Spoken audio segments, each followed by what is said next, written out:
गाना बजाने के चौहान जी तू पाक काढ़ी के धो देला। अरे बबुआ तारा बुझाते नहीं थे कि पाक माने का होला। आय है कहते कि ससुरारी को इनका सारी पुले पहुना के गईले हाक बोलले भाग भाग अब आगे बुरबक कहीं का।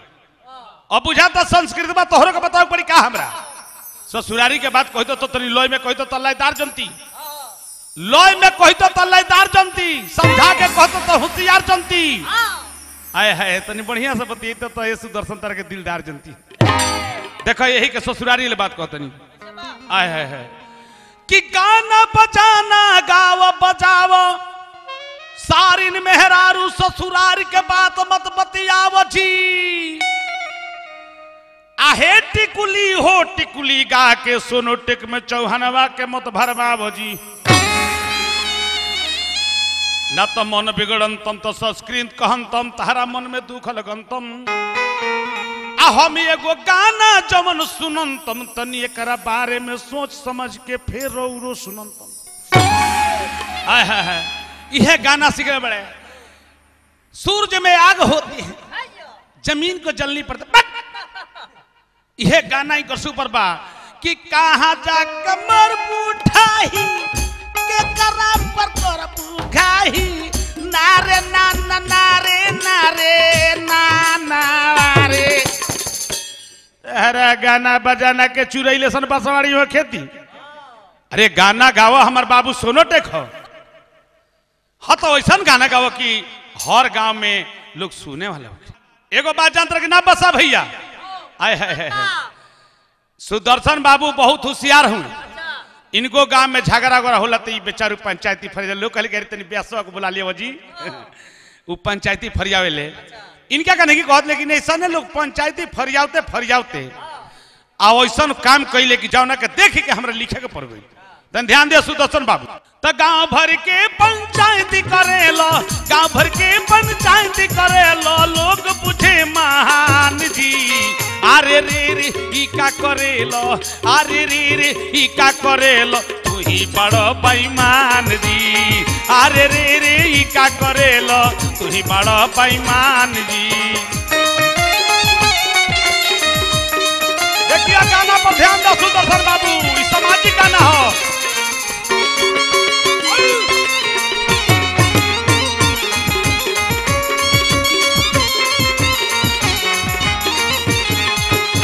ढाही ढाही ना हो सुदर्शन बाबू यह सामाजिक गाना हो। अरे गाना गाओ कि समाज का सुधार हो जाओ। गांव भर के पंचायती करेलो गांव भर में पंचायती करेलो लोग पूछेला महान जी। अरे रे रे ई का करेलो अरे रे रे ई का करेलो तू ही बड़ा बेईमान जी। अरे रे रे ई का करेलो बड़ बड़ा बेईमान जी।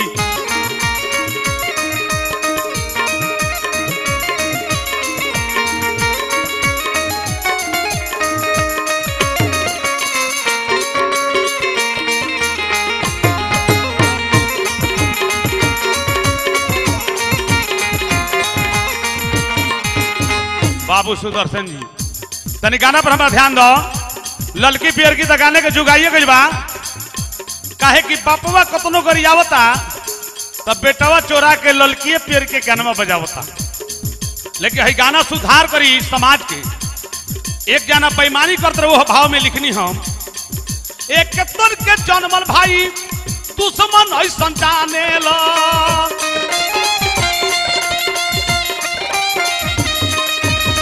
बाबू सुदर्शन जी गाना बजाना के माध्यम से तरह के चेतावनी देता नहीं कि अगर तू दो तीन भाई हो तो एक मतलब जो बेईमानी मत कली हो।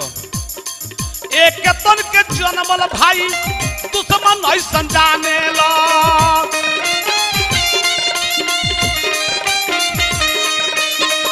फुसुर फुसुर मौगी कहेले ओकर बतिया माने लो।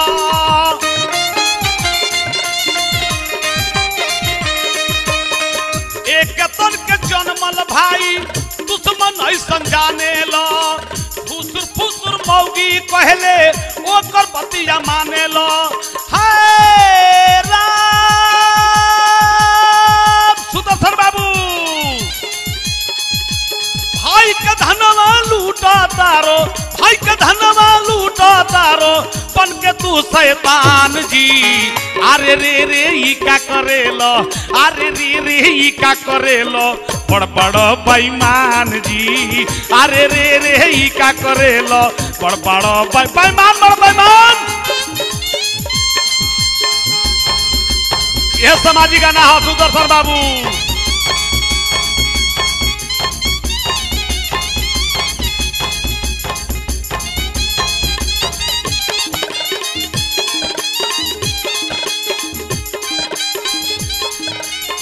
जिया बासा भाई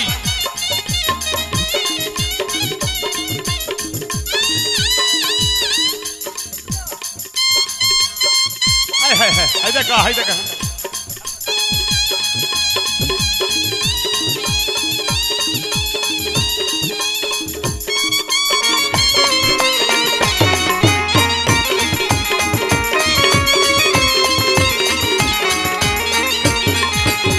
और ध्यान दी बाबूजी गाना पर।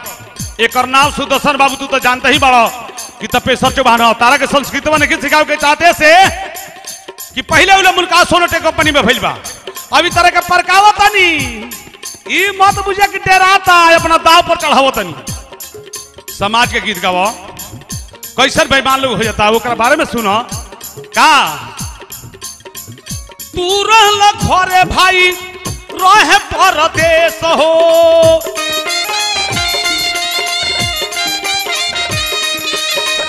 तू रहल घरे भाई रहे परदेश हो।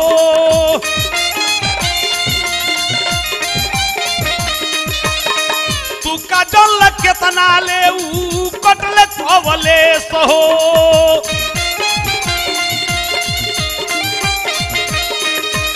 अरे तू तो रोले घरे भाई रहल तोर परदेश हो। तू का जल केतना ले ऊ कटले कवलेश हो। अपने नाम सब खेत लिखवल, अपने नाम सब खेत लिखवल, कैसन बड़ा इंसान जी। अरे रे रे ई का करेलो, अरे रे रे ई का करेलो, बड़ बड़ बेईमान जी। अरे रे रे ई का करेलो, बड़ बड़ बेईमान जी।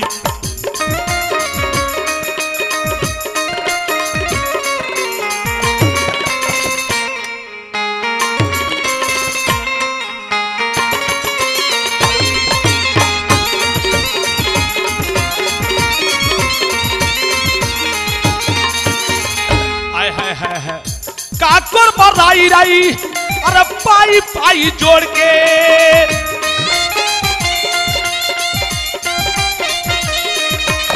बाबू सुदर्शन हमार छोट भाई जो बनल बड़ा तो तरह के समझाओ तनी। तू कमैया तो अपने भाई से बेईमानी मत करी हो, लेकिन केकर के धरी ना ऐसा इंसान बस गए सौजी गांव।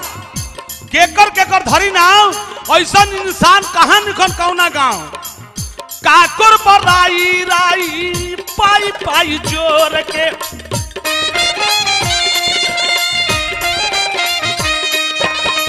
उड़ जाई है सुगा नवारे पिचड़वा के छोड़ के।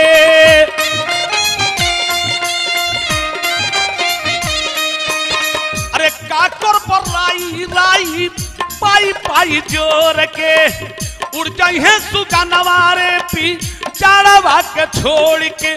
मानुष तनवा पवला बबुआ, मानुष तनवा पवला बबुआ, यो बहुत से करन ज्ञान।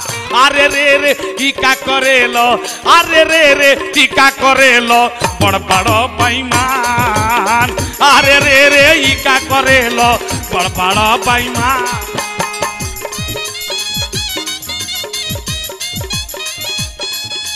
हाय हाय हाय हाय मदल करो है ना तको सिलावट लोर हाथ।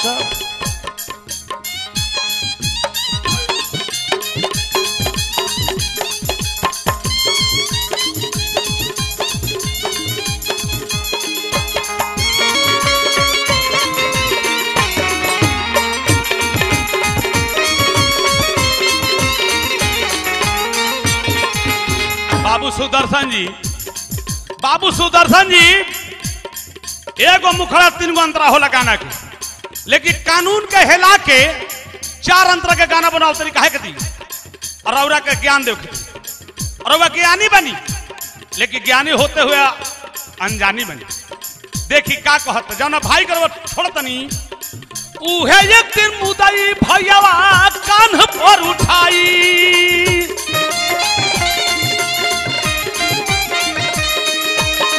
राम नाम सत्य के नारा लगाई